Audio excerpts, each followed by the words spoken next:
Welcome everybody to Hampton, Georgia at the Atlanta Motor Speedway for the Bass Pro Shops Cup Series Season 7 Race 17 here for the Advocare 500. On the pole is the number 21 of Brandon Bain.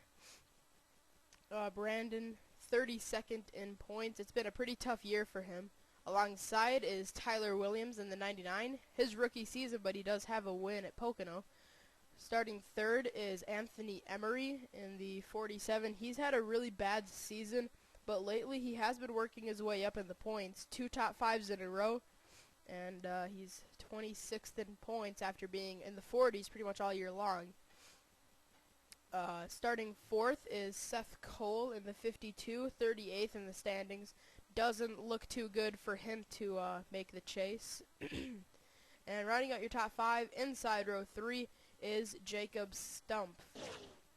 So we're here for 33 laps at Atlanta. We've had some pretty crazy things happen here at this racetrack, and we were even here in Season 1, and there was only 3 races in Season 1, but this is one of them.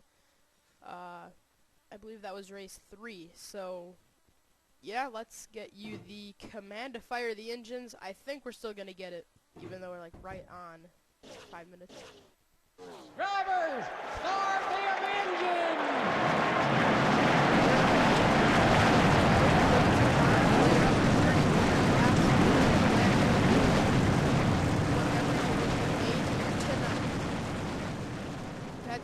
Like we said, we've had some crazy things happen at this racetrack. If you can remember last season, there was about 4 wide racing for the lead. But all of a sudden, Evan Earnhardt got turned around right in front of the field, and it took out the championship leader at the time, John Worry. Back in Season 2, we saw a great finish between two Faccioli and Bridget Fairley. And just in the past, we've had some pretty exciting racing going on. Did I say last season when Evan Earnhardt? That was actually 2 seasons ago. Back in Season 5. Season 6, we had that crazy finish where Greg Jones was off the pace, cost a bunch of the leaders, and they went into the outside wall, allowing Leon Petty to win that race, now under the name of Leon Scott. And here we go through turns 3 and 4, 33 laps at Hotlanta. Coming out of turn 4, the pace car will peel off onto pit lane, and turn these 42 cars loose. Turn 4. The pace car dives down low onto the pit lane. Brandon Bain, Tyler Williams, Anthony Emery, and Seth Cole, the front 2 rows, coming down. The green flag is out. We are underway here at Atlanta.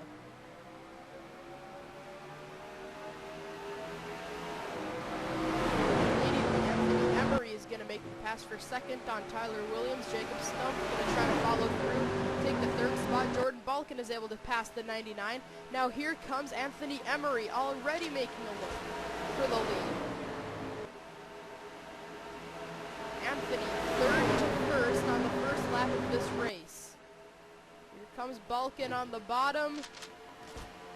Balkin went from 7th to 2nd and nearly left the lap. Now he's going to go to the point in turns 1 and 2.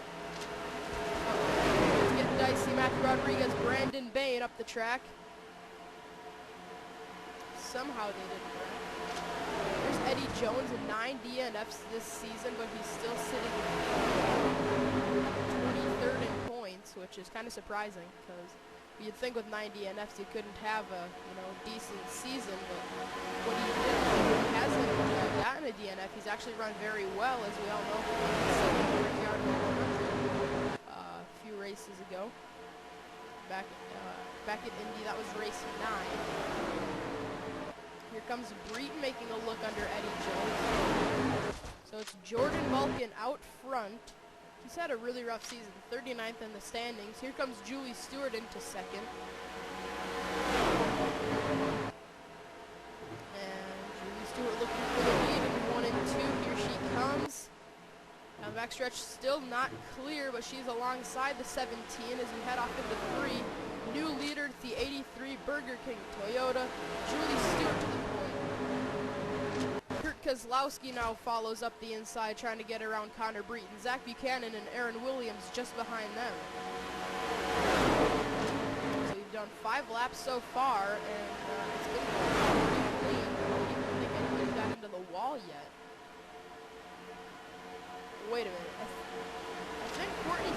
started 41st, and there she is, making the pass on him, making the pass on Galligan. She was 15th last time they crossed the stripe, but I'm sure she's inside the top 10 by now. Let's see. Yeah, it's 11. Not quite in the top 10 just yet, but wow. A very good start to the races. Unless that was a practice race that she started 41st. Not sure, but I don't know. Either way, I think she has made a pretty big charge to the front. As now Kurt Keselowski is past. Oh yeah, Jordan Balkin. Where did he go? Whoa, he is deep. Oh wait, no, that might be his teammate. Yeah, up the track, there's Jordan Balkin getting pushed by Simpson. That was close. But yeah, we thought that Jordan was further back because these two paint schemes are identical. Cole Freilich has a paint scheme for this event. The Best Buy colors, exactly the same as the 17, his teammate Jordan Balkin. Best Buy colors here at Atlanta. Looks like we have a caution. Oh, all these guys are bunching up here. Look out, in trouble. Trent Dunham and Seth Cole go around. Matthew Rodriguez is around as well. Now, why did everybody just check up? Is there a caution? Well, the caution is out because it was either them or there was already a wreck.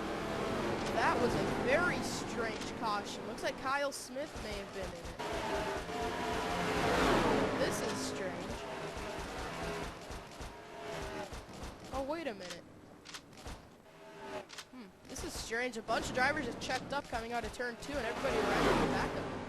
Alright, let's see if the caution was out before that or if somebody just had a problem in front of those guys. Okay, by the looks of it, I think Justin Muse may have had an engine failure. We're going to ride on board with him, see if the car sounds any different. But right here, he's still up to pace, and all of a sudden it just drops off. You can see him sideways, but there's no way you lost 60 miles an hour just by getting loose. And he's trying to get out of the way, and he's doing a good job of it. And then when he tried to get to the apron, Sam Young turned him sideways, and how they didn't wreck there, I do not know. But then further back, Seth Cole is kind of the driver that paid the price. Everybody's checking up, and it looks like maybe Dunham got into him. Oh, Anthony Emery tried to get around him. He hit Dunham. Dunham spun off into Seth Cole, and Matthew Rodriguez got collected in it. Kyle Smith. This was really the race that he could have won. He's never won a race, even though he's been around since Season 3. Well, halfway through Season 3, he joined. And, yeah, he's just not been able to seal the deal yet on one of these races. So, I think the engine did blow on Muse. Alright, back this up and just listen. And then we're going to get you back to the restart. So I'm not going to be talking on this part because you're probably not going to hear me and you're probably not going to hear the noise if it does go out. So let's ride on board with Justin Muse and then we'll get you back to the restart.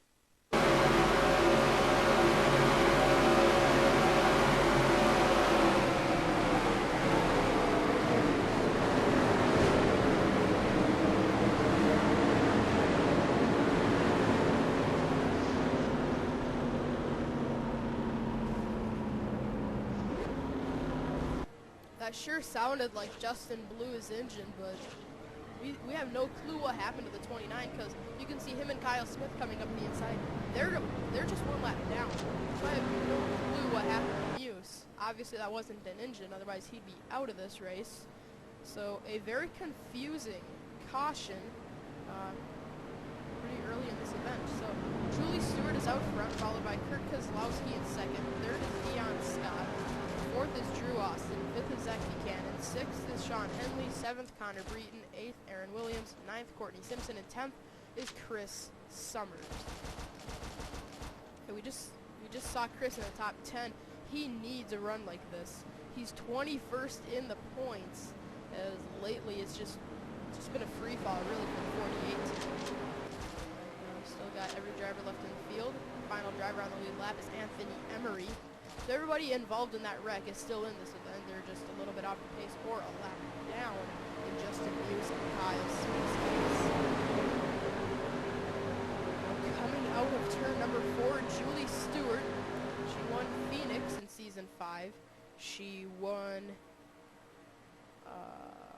another race in Season 5, can't remember which one.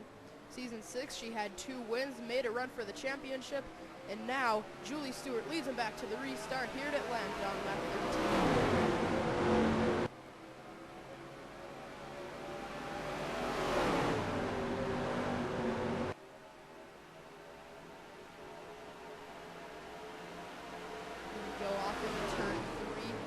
Stewart remains out front, but Justin Muse, I would think he'd be the one further off the pace than Kyle Smith, but Smith is really struggling on this restart.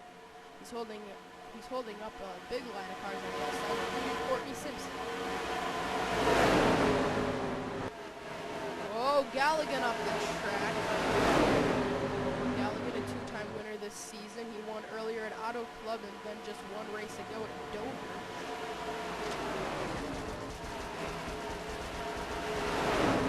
I hope we can get a long green flag run in because I kind of want to talk about quite a few drivers. Since for the most part this is calmed down, here comes Bentley though on the inside. And it seems like the outside line is the place you want to be in 1 and 2, and then you kind of want to be in the middle of the track, more towards the bottom than anything. Practice races, they were kind of in the middle. The same line in 3 and 4 was what they were running in 1 and 2. But then late in the race, everybody was single file running on the wall. So I wonder if we're going to see that again. I think Summers is starting to run that outside line along with Connor Breton. Breton or Summers. Alright, there's Connor Breton. Now I don't know if he wants that outside or not. He might just be shuffling. Keselowski's getting awfully close. But he kept it off of him. Alright, so let's talk about a few drivers. Jack Richards enters this race as the point leader. 9 top 10s this season, 4 top 5s, a win and a pole, and only 1 DNF. I mean, this has been the most impressive season we've seen by anybody here in the Bass Pro Shops Cup Series. We've seen some really impressive runs by a few of these drivers in the past, but I don't think anybody compares to what Jack Richards has done this year. I mean, if we didn't have a chase, Richards would pretty much be driving away right now. We have a chase. Yeah, you can see this outside line is starting to come in here deep in the field. And Richards, we mentioned it. I mean, he's got a huge point. He's got 35 points over Pichu in London. Pichu is the only driver in 1 race. We just saw Pichu in the background. 2 point leaders are struggling here tonight. Third in points is Aaron Williams. I think he's more towards the front. Aaron right now running in the 10th spot, trying to take 9th away from Dion Scott. Dion is a past winner at this racetrack. Remember, just 1 season ago, under the name of Dion Petty. Victory lane after all the leaders got wiped out. This has been pretty much the opposite of what we have seen here in the past. Usually we see a lot of wrecking going on. If you can remember back to last season, we had 7 cars finish this race, if I can remember that correctly. And I still can't believe Justin Muse. He's hanging right in there. I really haven't heard what happened to him when he checked up and caused that big wreck. He didn't drop a cylinder, okay? I mean, if he would have dropped the cylinder, he would not be running as strong. He didn't blow an engine because, you know, if you blew an engine, you're not going to be in this race. And it's really confusing as to what really did happen to Justin Muse. With 14 laps of racing to go, Julie Stewart looks to be the strongest car on the track. But these last few laps, she's been quite a bit slower than mine. Drew Austin, he's impressive. He just ran like 3 tenths faster than Julie Stewart. So I wouldn't be surprised at all to see Drew get to the lead in the next few laps, the way he's running. Seth Cole is off the pace, just a little bit, about 20 miles an hour off, which is quite a bit, really, but we've seen cars 30, 40 miles an hour off the pace in the past at this racetrack, so looks like we are going to catch Seth before this race is over, if it goes green. If we do get a caution, then we're not going to catch him. So, yeah, Julie Stewart really is having a strong season. 9th in points, hoping to make her second chase in a row. This is only the second season we've had a chase. And we have quite a few drivers that are actually out of getting into the top 10. But we do have quite a few drivers where every driver still has a shot at making the chase, whether it's a wild card or securing yourself inside the top 10. I believe Jack Richards is pretty much locked in. I mean, it'd pretty much take 35th on down in these next few races for him to not make the chase. As we're heading up to Troy and Rivieres for the next race, that is the second road course. We're going to Road America. Halfway through the chase, that'll be race 23. As that's going to be a great event. So join us out there in Wisconsin at Road America for that event. I'll tell you what, Drew Austin was really closing on Julie Stewart. We were talking about him a few laps ago. He was 3/10 quicker than the 83, but he has not made any progress since. He's only been 300ths faster at most. Here comes Summers. Chris Summers, remember we talked about him before the race. He needs a solid run. He's having another driver that needs a solid run. He gained one spot points last race when he finished. He was 28. Racetrack, or at least kind of a small track. Garrett Jones running 29th right now. He's 12th in points, which really is not a safe spot to be in, because if he had a win, I'd get a lot more confidence in Garrett Jones' ability to make the chase. He's got everything he needs to make this chase, except for luck, really. He got the talent, he got the power. He could make this chase on talent and good resources with Joe Gibbs, but not been on his side in these last few races. Yeah, you can really tell now that high line is working. And I think I may have just saw the caution lights on. Did I not? Here it is at the line. Yes, the caution is out. Dylan Young is torn up. Courtney Simpson was on pit lane. Whoa, we were just barely, we almost ran up on Kyle Smith and Seth Cole. Dylan Young is wrecked. David Rochester, Matthew Rodriguez, Anthony Emery, Courtney Simpson. Geez, about a 5-car wreck late in the going. Second caution is out here at Atlanta.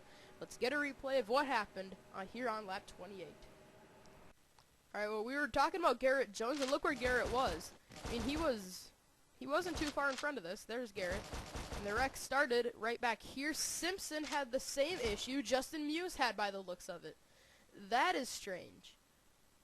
Very, very confusing that we've had the same issue twice here in turn 1. I don't know if it's a glitch or what it is, but it's really confusing me. And there's Rodriguez sliding on the wall, the Michigan winner. Hopefully he can make the chase here in his rookie year. Just hits Dylan Young, slides, and he wasn't going to get too much damage until Rochester got up into him.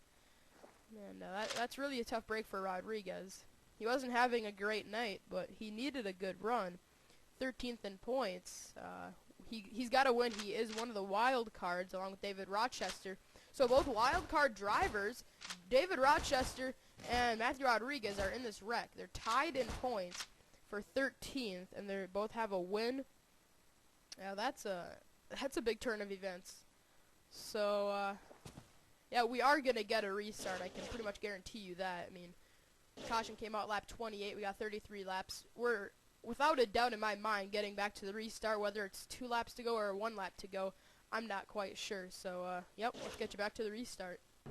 Well, it's gonna be the fan favorite 1-lap dash to the checkered here at Atlanta for the Advocare 500. Restarting on point will be Julie Stewart, 2nd, Drew Austin, 3rd, Tyler Williams, 4th, Chris Summers, and 5th is Zach Buchanan, 6th, Ryan Acosta, 7th, Sean Henley, 8th, Kurt Kozlowski, 9th is not just Williams, but it's Sam Young, and 10th is Brandon Bain. You can just look through the field and find your favorite driver.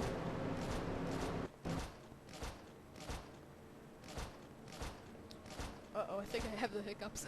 I hope that doesn't affect me in this last lap. A few of these drivers very deep in the field need good runs, and they're just not going to get it here tonight. Here we go, in 3 and 4, Julie Stewart is just going to have to hold off Drew Austin and Tyler Williams for one lap. How exciting is this going to be? We've had very memorable finishes in this event. Will we have another one here tonight? Coming out of turn 4, pace car peels off onto pit lane. Julie Stewart, Drew Austin, the front two. Here we go, into the quad oval. Green flag and white flag are out. Drew Austin immediately looks to the bottom, but tucks back in line. Drew has to make a move quick, otherwise Tyler Williams is going to make a move on him and take any shot of Drew Austin winning, take it away from him. Down the backstretch. This is Drew Austin's only shot at it. In 3 and 4, he doesn't make a move. Julie Stewart is out front coming off of the final turn. Austin slides up. Williams going to make a move, and Julie Stewart is going to win the Advocare 500 at Atlanta. Her first win of the year. She came into this event 9th in points. This helps out Julie Stewart's chase hopes incredibly. That was a great piece of driving by Julie Stewart to win this race. I'm really surprised Drew Austin didn't really attack more than he did. He really didn't go after it. It kind of surprises me because Drew needs a good run. 40th in points. The only way he can get into the chase is a wild card. And this is kind of an ironic thing. Drew Austin needed to win to possibly make this chase. Remember, if you remember the Atlanta race, just before the Chase and Sprint Cup Series, Jeff Gordon and Denny Hamlin.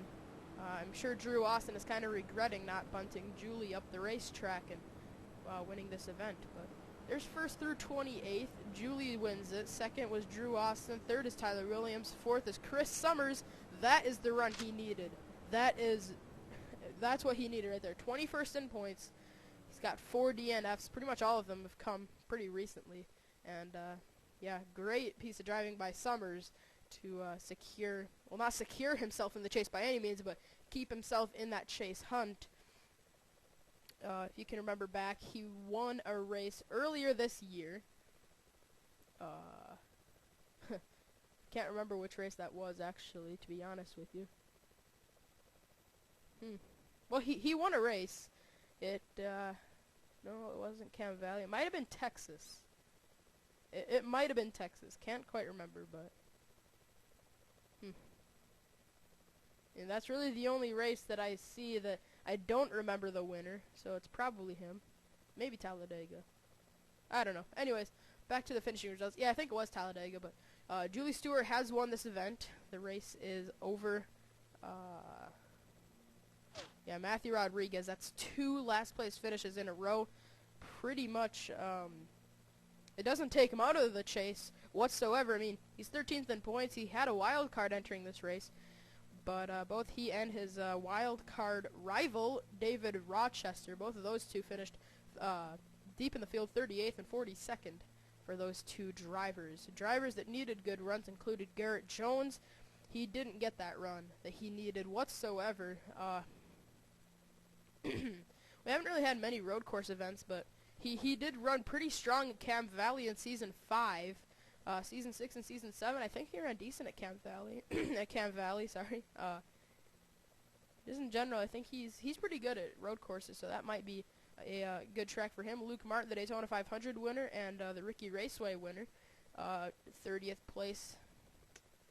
Sean Galligan, the 2-time winner, fresh off of his win at Dover, he finishes 25th. Jack Richards, the point leader, once again outruns Pichu London by 10 spots. That mathematically puts Jack Richards, it mathematically puts Pichu London more than a race out.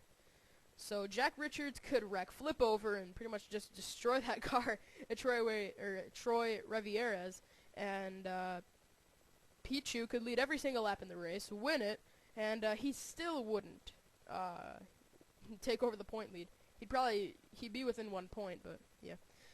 Remember, the point leader entering the chase gets 5 bonus points It might actually only be 3 bonus points this year, because I realize 5 points is like half a race. Well, unless you win, then it's a third of a race, but that's still quite a bit. I mean, that's equivalent to, what, 5... let's just say 15. Let's just say a chaser won.